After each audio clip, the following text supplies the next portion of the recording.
जमीर अली साहब, इस सवाल का जवाब इस्लामाबाद में रहते हुए आप क्या देना चाहेंगे? क्या यह पाकिस्तान की साख पर भी एक बड़ा बट्टा है कि वो पाकिस्तानी मूल के लोग जो कि अब ब्रिटिश नागरिक हैं, ब्रिटेन में रह रहे हैं सालों से, वो युवक इस तरह की गतिविधियों को अंजाम दे रहे हैं, इस तरह की एक्टिविटीज में लिप्त हैं? इसके पीछे कोई खास मोटिव आपको नजर आता है क्या?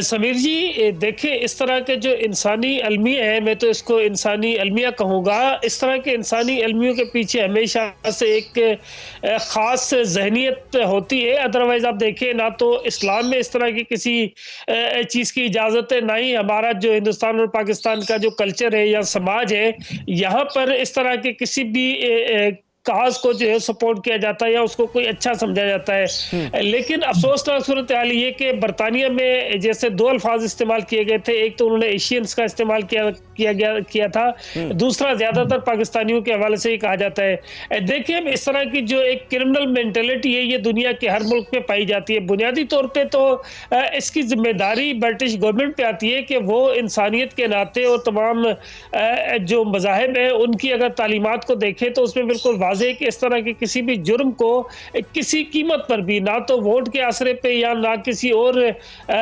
वजह से उसको कोई इग्नोर किया जा सकता है। इस तरह के जितने भी जराइम हैं उनको सख्त से सख्त सजा होनी चाहिए। अब देखिए, उन्होंने ये जो बिल मौखर किया है उसमें कहा है कि अगर इस तरह के बिल को मंजूर किया गया तो इस्लामाइजेशन हो जाएगी, इस्लामोफोबिया फैल जाएगा। देखिए, इस्लामोफोबिया या इस्लामाइजेशन का इस तरह के किसी भी काम से कोई ताल्लुक नहीं है। आपको मैं बताऊं, देखिए, नबी पाक सल्लल्लाहु अलैहि वसल्लम जो हमारे दीन के बानी है, जिनके ऊपर ये दीन उतरा था, उन्होंने अपने दौर में कई ऐसे केसेस हुए थे जहां पर यहूदियों के हक में फैसले दिए थे और मुसलमानों के खिलाफ फैसले दिए थे। तो इस्लाम भी किसी भी जगह पर कोई ऐसी सूरत हाल की आपको इजाजत नहीं देता कि किसी भी वजह से आप हक और इंसाफ का रास्ता छोड़ दे। और इस तरह का जो मुआशी और एक सोशल घिनौना जुर्म है, देखिए, जराइम तो बहुत सारे होते हैं लेकिन कुछ जराइम ऐसे होते हैं जो इतने घिनौने होते हैं कि उससे घिन आती है। इंसान को जब ये पता चलता है कि ये इस तरह का कोई फेल किसी इंसान ने किया है तो उसको फिर अपने ऊपर भी शर्म आने लगती है कि यार कोई इंसान ऐसा भी कर सकता है। बिल्कुल सही बात है। और आपके हिसाब से भी ये घिनौना क्राइम है। मानवी, आप कुछ ऐड करना चाह रही हैं जल्दी से?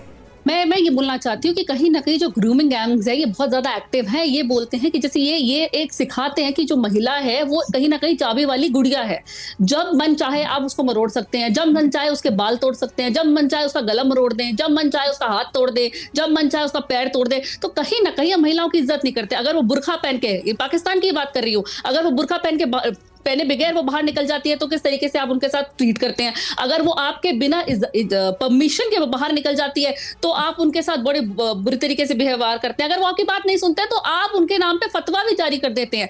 आपकी वजह से, मैंने पहले भी बोला कि इस्लाम धर्म खतरे में। अगर आप दूसरे इस्लामिक कंट्री से कंपेयर करें, वहां पे महिलाओं की बहुत इज्जत होती है, बहुत मान दिया जाता है, बहुत सम्मान दिया जाता है। आप कोई भी कंट्री उठा ले, दुबई, कतर, कितनी सारी ऐसी है। लेकिन पाकिस्तान की अगर हम बात करें तो वहां पे ग्रूमिंग सेंटर्स हैं, वहां पे ऐसे आपने क्लासेस खोल रखी है जहां पे आप सिखाया जाता है कि महिलाओं को आप कैसे, यानी आप ये कह रहे हैं कि पाकिस्तान के जो कट्टरपंथी हैं वो आज की तारीख में जिस तरह से हावी होते हुए जा रहे हैं, न जाने कौन सा नैरेटिव उनकी तरफ से गढ़ा जा रहा है, न जाने कौन सा मजहब सिखाया जा रहा है, न जाने कौन से धर्म का पाठ पढ़ाया जा रहा है, जिसका अंजाम हमें देखने को मिल रहा है। जमीर साहब भी कह रहे हैं कि ये एक घिनौना क्राइम है, ऐसे लोगों को, ऐसे दोषियों को सख्त सजा मिलनी चाहिए। और हमारे साथ अचल मल्होत्रा साहब मौजूद हैं। मल्होत्रा साहब, ये मामला बहुत गंभीर नजर आता है और ये सिर्फ ऐसा भी नहीं है कि रॉदरहैम की ही ये कहानियां हैं। रॉदरहैम से लेकर ब्रिस्टल से लेकर ऑक्सफोर्ड, कुल 50 शहरों में इस तरह के कांड होने की जानकारियां सामने आई हैं। आखिर कब तक सरकार बच सकती है कि जांच ही ना कराइए, क्योंकि जांच कराएंगे तो इस्लामोफोबिया फैल जाएगा, जांच कराएंगे तो वोट बैंक नाराज हो जाएगा। इन दलीलों के साथ आप कब तक इस बात पर टिके रह सकते हैं कि आप जांच ही नहीं कराएंगे? देखिए, इस समय जो सरकार है, फॉर्चुनेटली अनफॉर्चुनेटली जो नंबर्स हैं उनकी फेवर में है। हाँ। और चूंकि उन्होंने एक इसके बारे में मन बना लिया है तो मुझे लगता है कि शायद इन्वेस्टिगेशन, इसकी जो जांच की बात हो रही है वो पार्लियामेंट में तो नहीं हो पाएगी। इसमें कोई सोशल रिवोल्ट हो, जो विक्टिम्स हैं उनकी फैमिली से, देखिए, ये मामला भी ऐसा है कि इसमें बहुत सारे लोग खुल के भी सामने नहीं आ रहे। जो नंबर्स की हम बात कर रहे हैं, ऐसा भी कहा जा रहा है कि ये नंबर्स तो वो हैं जो सामने आए, जिन्होंने मान लिया इस बात को कि हमारे साथ ऐसा हुआ। जस्ट लाइक रेप विक्टिम का होता ही है कि सब लोग नहीं आते और चुप करके घर पे बैठ जाते हैं, तो नंबर्स तो बहुत ज्यादा है। सोशल अवेकनिंग, स्ट्रीट्स पे आके अगर इसकी डिमांड बढ़ेगी, प्रेशर बढ़ेगा इसके ऊपर। अब आप देखिए, अमेरिका में एलन मस्क इसको उछाल रहे हैं, इस मुद्दे को। भारत से हमारी भी एक पार्लियामेंटेरियन ने इसके ऊपर कमेंट किया है। हाँ। तो अगर social pressure from with in UK बढ़ेगा और बाहर से भी प्रेशर पड़ेगा, तो हो सकता है कि स्टारमर की सरकार को ये मानना पड़े और इसके ऊपर इन्वेस्टिगेशन बिठाई जाए। जरूरी नहीं है कि इसे कोई एथनिक कलर दिया जाए।